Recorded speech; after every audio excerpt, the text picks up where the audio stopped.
বাবা নেই, দিদিভাই নেই। আমি আমি কাকে জানাবো আমার সাফল্যের কথা?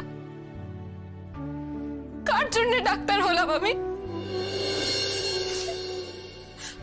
আমার কিচ্ছু ভালো লাগছে না, কিচ্ছু না। এই রেজাল্টের কথা শুনেও আমার মনটা খুশি হচ্ছে না। স্রোত, তুমি দেখো, আমরা দিদিকে ঠিক খুঁজে পাবো। স্রোত, তুমি সাহসী মেয়ে, তোমার চোখে জল মানায় না, তোমার চোখে শুধু স্বপ্ন মানায়, তোমার চোখে শুধু আগুন মানায়। স্রোত, স্রোত, আমি জানি তুমি কি অবস্থার মধ্যে দিয়ে এই পরীক্ষাটা দিয়েছো। আমি নিজে হলেও পারতাম না। কুডোস। সত্যি সত্যি আমার তোমার প্রতি ভালো মানে শ্রদ্ধা বেড়ে গেল।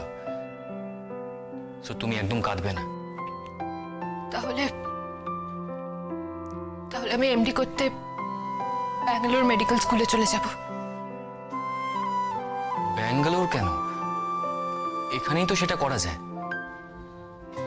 স্যার, এখানে থাকলে তো আমাদের মধ্যে যে চুক্তিটা হয়েছে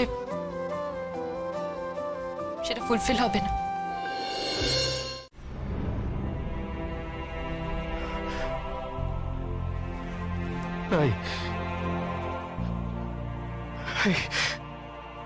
আমি আর পারছি না রাই, আর পারছি না এভাবে বাঁচতে। তোমাকে ছাড়া আমি বাঁচতে পারছি না রাই। ফিরে এসো রাই, প্লিজ আমার কাছে ফিরে এসো রাই, প্লিজ ফিরে এসো।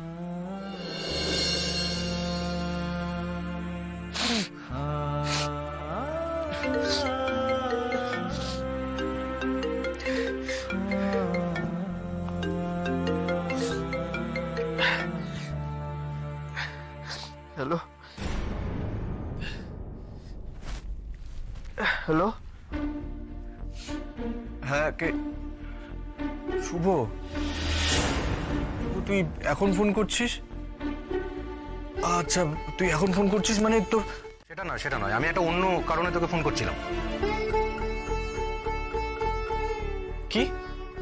কোথায় যাব আমরা? ওই ওনাদের বাড়িতে, যাদের বাড়িতে আমরা খড়গপুর যাওয়ার পথে গেছিলাম। কিন্তু ওনাদের বাড়িতে আমরা হঠাৎ যেতে যাব কেন? না মানে আমার মাথায় ঢুকছে না শুভ, অকেশনটা কি, কিসের জন্য যাব? মাসিমা মিশুমশাইয়ের 40th অ্যানিভার্সারি। হ্যাঁ ঠিক আছে, বাট দেখ, আমাকে তো ওনারা ঠিক করে চেনেন না। এভাবে হুট করে ওনাদের বাড়িতে যাওয়াটা উচিত হবে না। আমিও আনকমফোর্টেবল ফিল করব।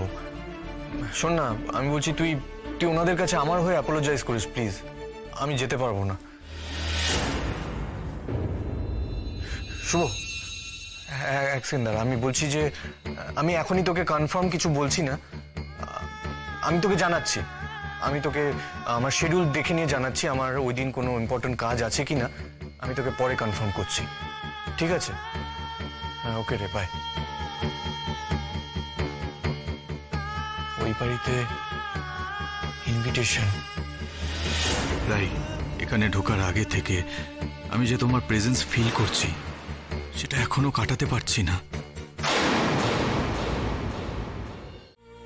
কিন্তু এর বাইরে আমি কিছু বলিও নি। কিন্তু তোমার তো সবটাই ধোঁয়াটে অনি।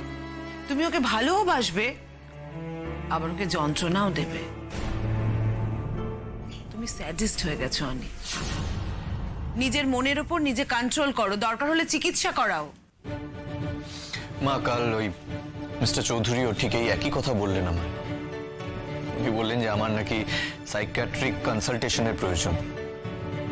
কিন্তু মা, আমি একটা কথা বলছি, এই কনসালটেশনের তো আমার প্রয়োজন তখন যদি রায় আমার জীবনে ফিরে আসে, তাই না? ও যদি আমার জীবনে আর কোনোদিন না ফিরে না আসে, তাহলে তো এটার কোনো প্রয়োজন নেই। তাহলে তো ওকে যন্ত্রণা দেওয়ার কোনো প্রশ্নই উঠছে না, তাই না মা? না অনি, শুধু সেই জন্যে নয়, তোমার নিজের জন্য একটা কনসালটেশন দরকার। এই যে একটা অলীক স্বপ্ন নিয়ে বাঁচছো, সেখানে মোটামুটি সবাই মেনেই নিয়েছে রাই আর নেই। সেখানে তুমি একমাত্র ধরে নিচ্ছ যে রাই বেঁচে আছে, কিন্তু তার জন্য যে যুক্তি দরকার, যে প্রমাণ দরকার, সেটা কিন্তু তোমার কাছে নেই। আমার বিশ্বাসটাই আমার প্রমাণ, মা। এত জোরালো ভাবে আমি এর আগে কোনোদিনও কোনো কিছু বিশ্বাস করিনি। আমার স্বপ্ন অলিক না, রাই অলিক না। আর আমার বিশ্বাস আমি রাইকে ঠিক খুঁজে বার করব। রাই আছে, আর আমি ওকে ঠিক খুঁজে বার করব। আমি কিচ্ছু জানি না, তবে আমি এটা বুঝলাম যে তোমাকে বুঝিয়ে কোনো লাভ নেই। ঠিক আছে, যা ভালো বোঝো তাই করো। শুধু এটাই বলার, উনি নিজের জীবন নিয়ে অনেক ছিনিমিনি খেলেছো। এবার একটু ভাবো অনি, এবার একটু ভাবো। যাই হোক, এসো খেতে বসবে, এসো এসো।